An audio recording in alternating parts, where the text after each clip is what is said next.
August of 1990, Saddam Hussein, the president of Iraq at the time, pulled a pretty ballsy move by unexpectedly invading the country of Kuwait, an ally and oil supplier to the United States. In response, many UN members began deploying troops to Saudi Arabia, along with George H.W. Bush famously stating, "This will not stand. This will not stand, this aggression against Kuwait. This will not stand, This aggression will not stand, man."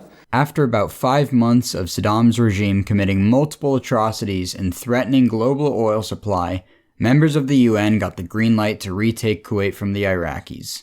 Saddam's brutal regime was swiftly kicked out of Kuwait, now in ruins due to Saddam's scorched earth policy, meaning that they burned everything they left behind, most noticeably 700 oil wells, causing an ecological disaster.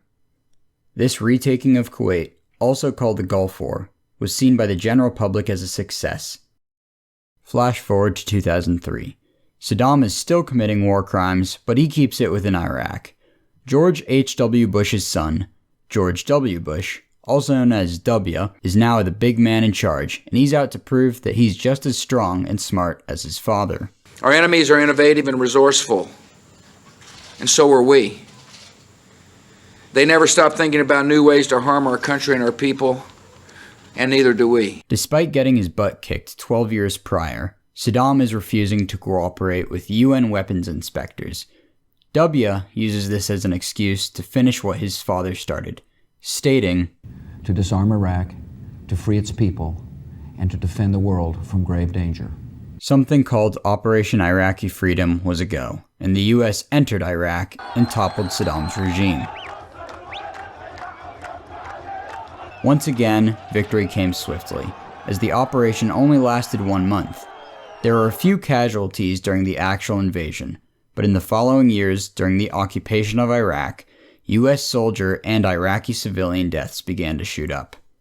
Many researchers estimate that the total death toll from the conflict in Iraq to be over 400,000 in between 2003 and 2011, the years of the US occupation of Iraq. But why? Why did the United States feel it was necessary to invade and occupy? As we saw earlier, W's reason was that Saddam most likely had weapons of mass destruction. But alas, no weapons of that kind were found. So, did the US really start this war over nothing? No. The US government undoubtedly had ulterior motives, and some of those motives were quite dark and murky. Literally. Yeah, oh yeah, what condition my condition was in. I woke up this morning with the sun down, shining in. I found my mind in a brown paper bag, but then I tripped on a cloud and fell 8 miles high. I tore my mind on a jagged sky. I just dropped in to see what condition my condition was in. Yeah, oh yeah.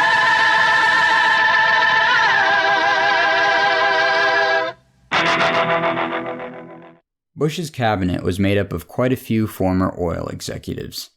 First, you have the National Security Advisor, Condoleezza Rice, who was a director at Chevron before she took up a spot in the Bush administration. Then, you have Donald Evans, the Secretary of Commerce and former CEO of Tom Brown Inc., a domestic energy company based in Denver. And lastly, we have Dick Cheney, W's vice president. Dick Cheney was a CEO at Halliburton, a company that provides supplies for oil welling purposes. While having a bunch of oil executives in your cabinet may be a pretty bad idea, it doesn't exactly prove anything.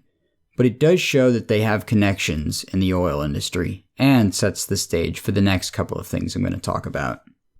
In the pre-W era, Iraq's oil was nationalized, meaning that they were owned and fully controlled by the Iraqi government. Now this isn't always a bad thing, as many useful services we have, such as fire departments, are nationalized, so you don't have to pay for them to hose down your burning house. In fact, Iraq's oil being nationalized wasn't really a bad thing in and of itself, but because of the very rough relationship that the US already had with Iraq, Saddam decided to keep his oil away from private Western companies such as ExxonMobil, Shell, and Chevron. We could see these oil companies' intentions of getting this oil quite a few years before the invasion. In 1998, Chevron CEO Kenneth Durr stated, "Iraq possesses huge reserves of oil and gas, reserves I'd love Chevron to have access to." Of course, 10 years after the United States invaded and began to occupy, most of Iraq's oil supply is now privatized and owned by those oil giants that Saddam was trying to keep away. The fact that these oil companies almost immediately took advantage of Iraq's crumbled state shows that they've been expecting this for some time, as otherwise, it would be pretty hard to mobilize their equipment that fast.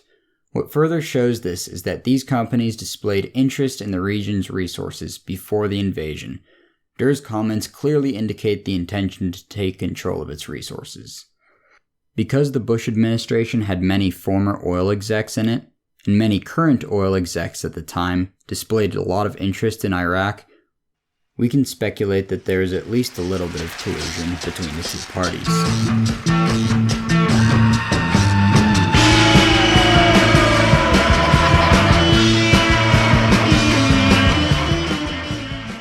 The oil industry not only took advantage of Iraq's crumbled government, but had planned to do so well in advance of the invasion.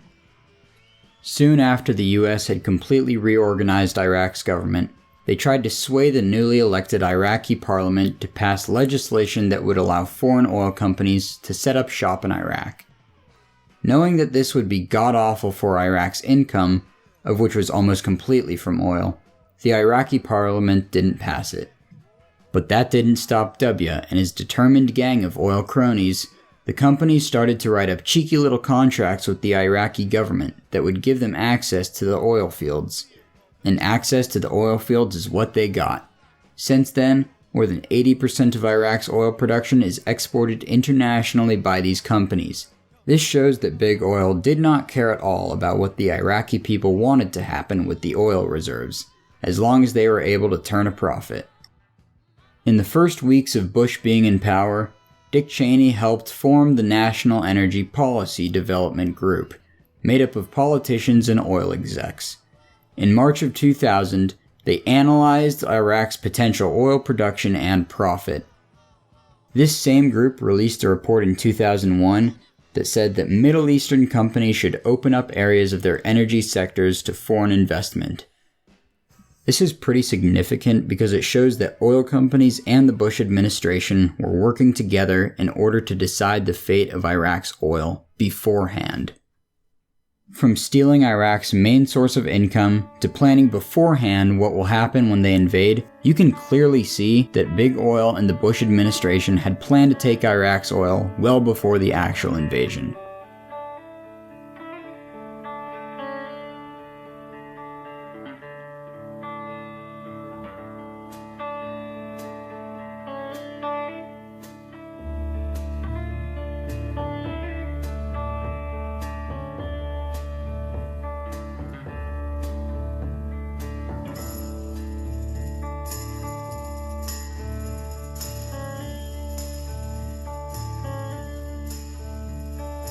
This is the end, beautiful friend. The United States went into Iraq because of, and with the full intention of letting large Western oil companies take control of Iraqi oil reserves.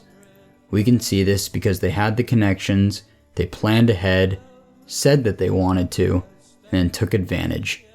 And this is still going on today. Big Oil is still reaping Iraq's resources and not providing anything for the country. Meanwhile, 25% of the country lives in poverty. Not only is Iraq's economy in ruins, but hundreds of thousands of civilians died, as well as thousands of United States troops. Going back to what W said earlier about wanting to free the Iraqi people, well, it seems that the Iraqi people have lost this war, as well as the US troops who fought in it and lost their lives. The only real winners in this war or big oil.